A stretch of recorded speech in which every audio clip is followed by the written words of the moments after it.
Welcome to the Prison Professors Podcast. We serve people who face challenges with prosecution, sentencing, and prison. My co-founders are Sean Hopwood and Justin Paperny. My name is Michael Santos.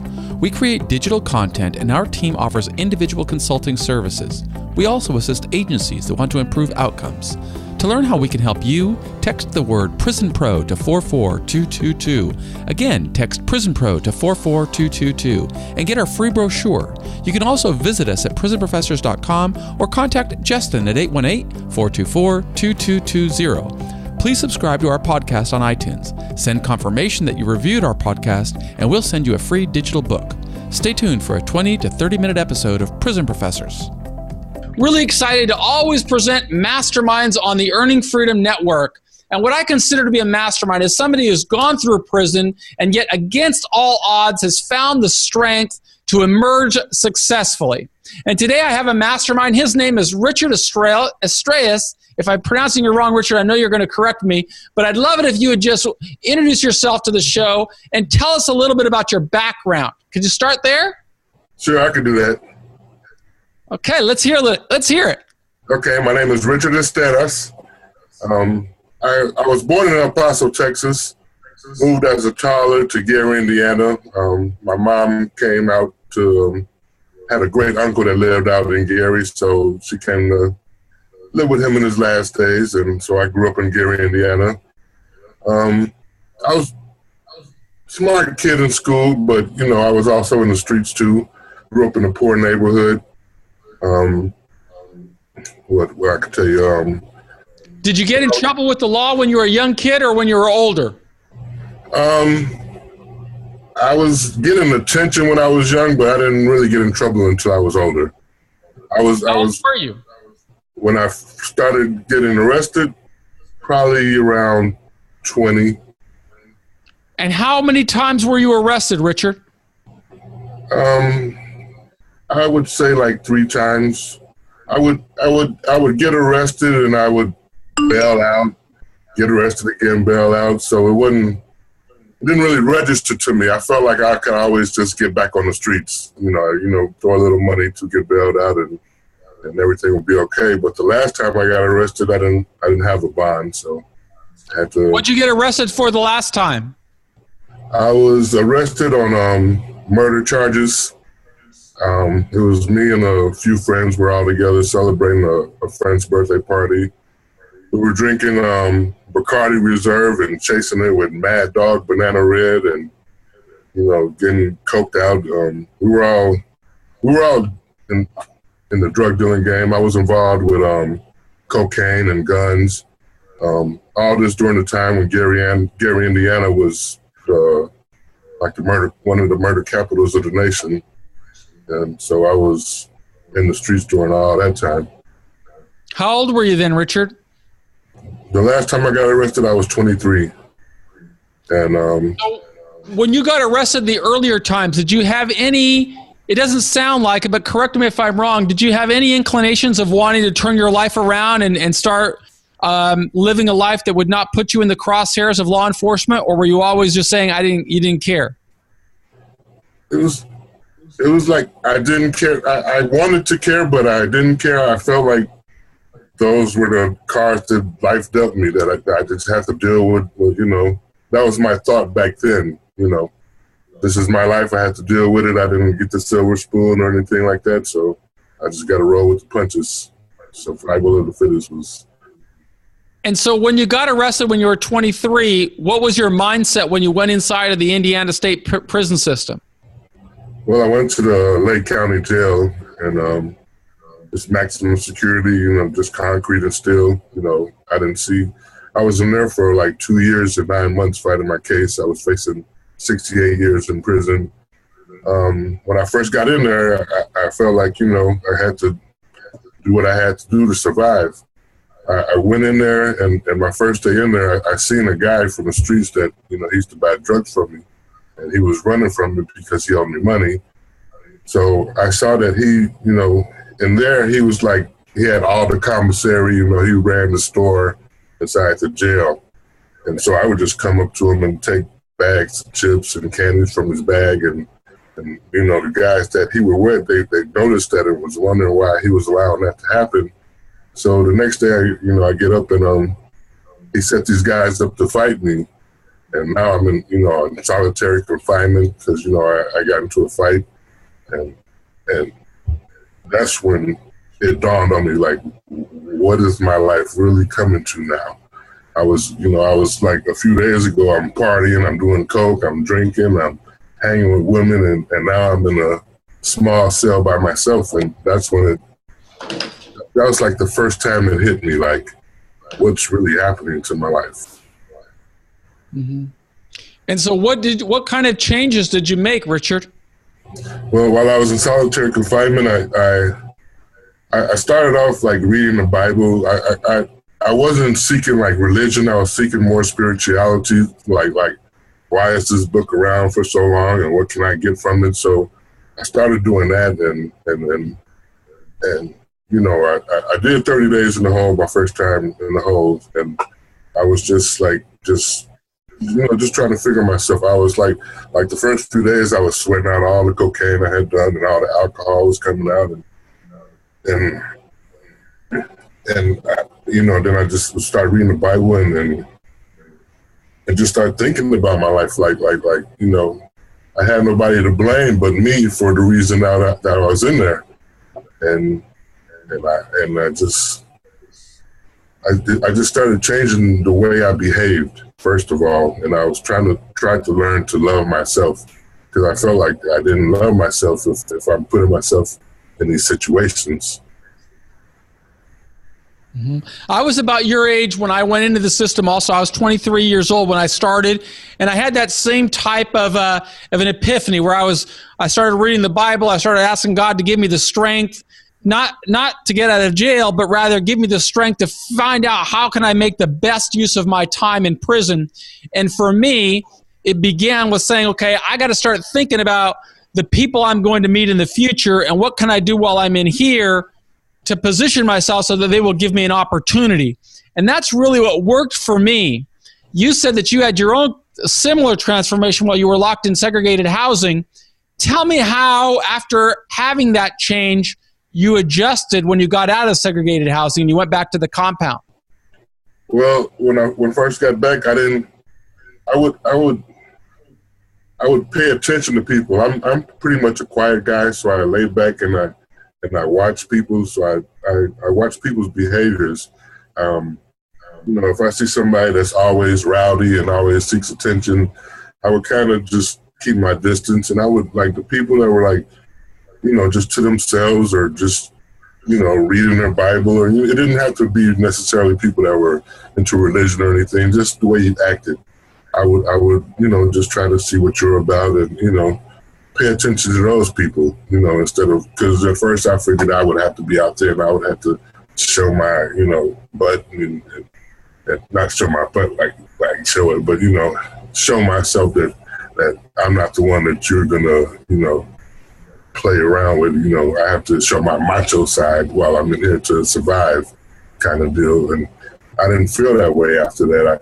After I got out of the hole, I was just, like I said, just people that were more into themselves and didn't really seek out the attention. Those were the people that I would like communicate with, just to see what they were about it. And I would go like have little meetings, like when people would get together to discuss the Bible and stuff like that, just to hear people's opinions. And sometimes that would lead into argument because of different beliefs and all that. But, just more of people watching.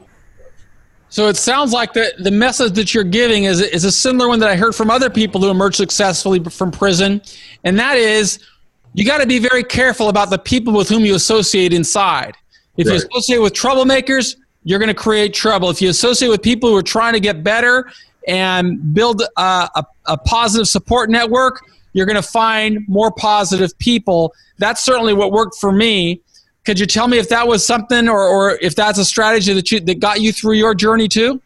Oh, of course it did. That would be the best way to put it. I didn't associate with the people. I would see people that I knew from the streets and I'd say what's up to them and, have a little conversation, but, I'm not like hanging with them and trying to, especially if they're still in that frame of mind that they were in the streets.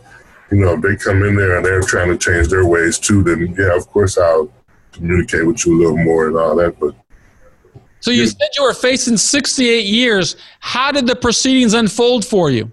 What did you end up getting? They gave me 8 years. I did 4 years. Got on good behavior for 4 years. Did you tell us a little bit about some of the most memorable or positive experiences you had while you were serving those years? Well, pretty much I kept to myself mostly. I didn't, like I said, I didn't try to seek out a lot of attention.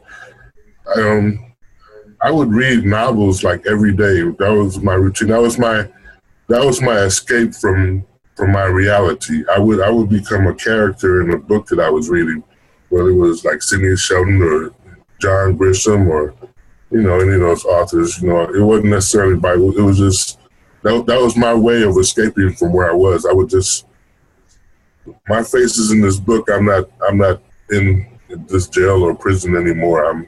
I'm in this world now. So I think that's. Did you serve all of your time in high security, or were you able to transition to lower security prisons? Well, I did. My first 2 years, 9 months was maximum security. Then I went.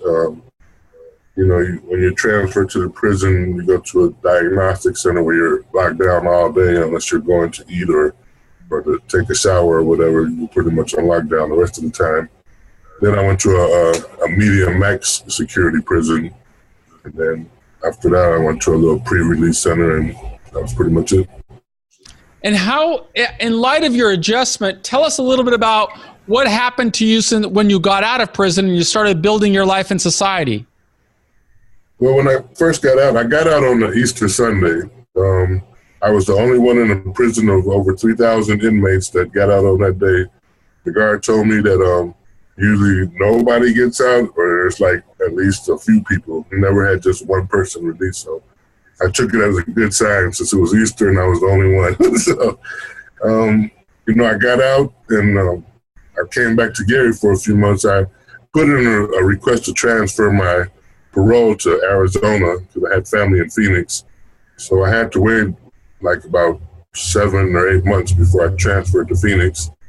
And I lived out there for 13 years before I moved back this way.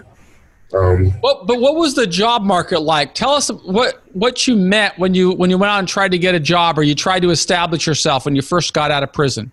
But when I first got out, I couldn't get a job at all. Once I put down that I just released from prison, I would never hear from anybody at all again. It was like that the whole 7, 8 months. When I moved to Phoenix. What did you do with your life when you weren't able to find employment? How were you able to live? Well, I was just living with family until I got the transfer to Arizona. And then tell us about your transition into Arizona. Well, when I got to Arizona, I had my aunt's, that was her boyfriend at the time. They got married later, but it was her boyfriend. He was working for Pepsi warehouse. So he got me in with the Pepsi company, and then I just started working out there. I didn't stay with them the whole time. Were you able to earn a good living? Yeah, I didn't stay at jobs a lot. I would go from job. I've had quite a few jobs for my 13 years out there, but I didn't really have problems with jobs once I started getting my resume built up. Like I said, when I was in Gary with the first 7, 8 months, I couldn't get a job at all. It's like, it was pretty non-existent. But after that, once I moved out to Arizona, things got better. I tried to live just a normal life. I transferred my parole. They did violate me when I was out there, and they sent me back to Indiana. I did like a month in jail in Phoenix jail before they transported me back to Indiana. And once I got to Indiana, they just released me from parole. Tell me about the violation. What happened? Well, when I moved out there, I wanted to just live a normal life, and I didn't want to meet like other criminals, like how I lived in Gary. I knew all the criminals, I knew all the police and all that. I just wanted to be normal. I wanted to work job. And so my parole officer was sending me to all these like meetings and stuff, and I had like a curfew, and I violated the curfew. I went to a nightclub with some girls, and the girls got into a fight, and they took our names. So when they took my name, they saw that I was on parole, and they reported it to my officer, and they violated me. And then wow, so you didn't commit a crime, you just got locked up because of some type of technicality. Yeah, pretty much. I wasn't committing any crimes. I just went forward. How did that influence you? Were you stable at the time, and then you get taken out of your job and put in jail? Yeah, they called me while I was at work at Pepsi and told my boss to tell me to clock out right now and report in. And when I came in, the new parole officer was talking to me, and there's two officers behind me all of a sudden and ready to take me in. They asked me if I wanted to. I could either do 90 days in Maricopa County Jail in Arizona, or I could get transported back to Indiana. And I said, well, I didn't come out here to meet new criminals, so just take me back to Indiana, I guess. And that's what they did. But when I got back to Indiana, I had to stay like a month before I got to see the parole board in Indiana. But when I did, they let me go the same day, even cut off the rest of my parole, because they saw that. Was Pepsi willing to take you back and employ you again after that, or did they say, we don't want you back here anymore? Well, what happened, my boss at Pepsi, he kept my car for me the entire time that I was gone. But when I got back, he was sick. He had caught cancer, so he wasn't there anymore. And then he died like a few months later. So you weren't able to go back to your job? No. So I know that you're in an exciting career right now. Tell us a little bit about the work you're doing now. Well, I'm an actor now. I started off doing voiceover. Actually, when I moved back from Phoenix, I moved back because of the recession. I had lost my job out there. I lost my home, my vehicle. I was homeless the last few days I was out there, and until I moved back out here with family. But when I came back out here, I was so used to people always telling me about my voice, that I have a unique voice. So I decided to, Chicago's only half an hour away from Gary, Indiana. So I decided to just look up places out there to take over voiceover classes. And when I was taking voiceover, my teachers would recommend that I take, acting classes. They told me I had a unique look to go with my voice. So I just figured I'd try it out, and if I liked it, I would continue, and I fell in love with it. That's awesome. And what kind of, have you can you tell our audience a little bit about some of the work that you've done in acting? Well, the first film that I had a role in was a supporting role. The name of the movie is Hood. It's like a modern day Robin Hood in Chicago. And I played the role of Juanito, which is like Little John, the Robin Hood story. I have a supporting role. I play, my name is Juanito. I'm an ex-gang member in the movie. And the movie is pretty much about, it's a story about, like I said, it's Robin Hood in the hood, but it's a story about the gangs, the guns, the drugs, all that going on in the neighborhoods, and the corruption and food deserts, and unemployment issues.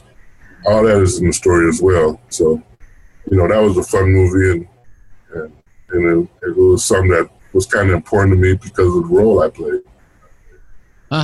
And I could see how you could be very effective in that role. Tell us about some of the other work that you've done. Well, I've been in a few indie films. I've done some student films, short films. I was in another film where I actually play a drug dealer, and it's called In for Life. It's an indie film. It was filmed in Chicago. I'll be in another film coming up. We're supposed to start filming this summer, and the name of the movie is Traficante, and it's about a drug mule in his life, and he actually spends. Santos Traficante? Excuse me? Is it about Santos Traficante from New Orleans? No. Tampa? No, it's a storytelling. It's about a drug mule. He does 15 years in prison, and he gets out, and he finds out that his brother is a police officer, and he gets involved with a drug dealer, and the drug dealer wants him to pay back by being a drug mule, but since he doesn't want his brother to cop and get in trouble, he does the run himself, and it's pretty much reflecting back to what all got him involved in this mess when he wanted to get out that life. So tell me something, Richard, what have you learned from all this experience? If you could go back to when you were young, what have you learned about doing time and preparing to come back to society successfully? You've gone through a lot. You went through prison. You had a job. You got violated. You've lost your home. You've been homeless, and now you're a successful actor. If you're advising other guys in jail right now, what kind of advice do you offer those guys? Just keep positive attitude. Learn to love yourself. I mean, people say they love themselves, but you really can if you're putting yourself in these type of situations. It takes as much effort to do bad as it does to do good. Just keep positive. Keep, if you have dreams, go for it. I mean, don't dream of being a drug dealer and just when you know the consequences. I don't know. I used to look up to, when I was a kid, I used to deliver newspapers in my neighborhood. I grew up in the ghetto, so I've seen, I knew where the drug dealers lived. I've seen like domestic violence where people like a wife would stab the husband. I've seen all kind of things, and just, I don't know, if you can see something for yourself, I mean, go for it. Don't just make it just a dream that you're sleeping on. One of the things that I see for guys who succeed after many years of staying out of prison, an important thing is to avoid relationships with other people who are involved in crime. What thoughts do you have about that? About who the people with whom you associate? Are they straight guys, or are they still involved on the margins of criminality, or do you not associate with people who are involved in crime? Yeah, I don't associate with anybody involved in crime. Like I said, when I moved to Arizona, that was my whole purpose, to get away from those type of people. And I come back here, I live in Gary because, that's where my budget is right now. But, I'm always in Chicago, and I'm not in the bad neighborhoods of Chicago. I'm like where people are motivated, trying to get somewhere, trying to do things. I surround myself with people that whose dreams are like mine or similar. Richard, do you have a social media site or a Twitter account or Facebook or someplace that I can connect people who might want to reach out to you? Yeah, I'm on Facebook. I'm on Twitter as well. I'm on Instagram. What I do, one of the things that I do, Richard, besides putting these episodes in prisons, is I always write a bio. So I'm going to ask you to give me your links to those pages so that people who might want to connect with you, they'll know how. Because I think you've got a lot to offer people who are in prison or people who just got out of prison that want to learn, hey, how did Richard do it? Why can't I want to do something like him? Because as you know, many people who come out of prison, they find themselves in this cycle of failure. And right. What Freedom's about is highlighting people like you who've been successful in overcoming it.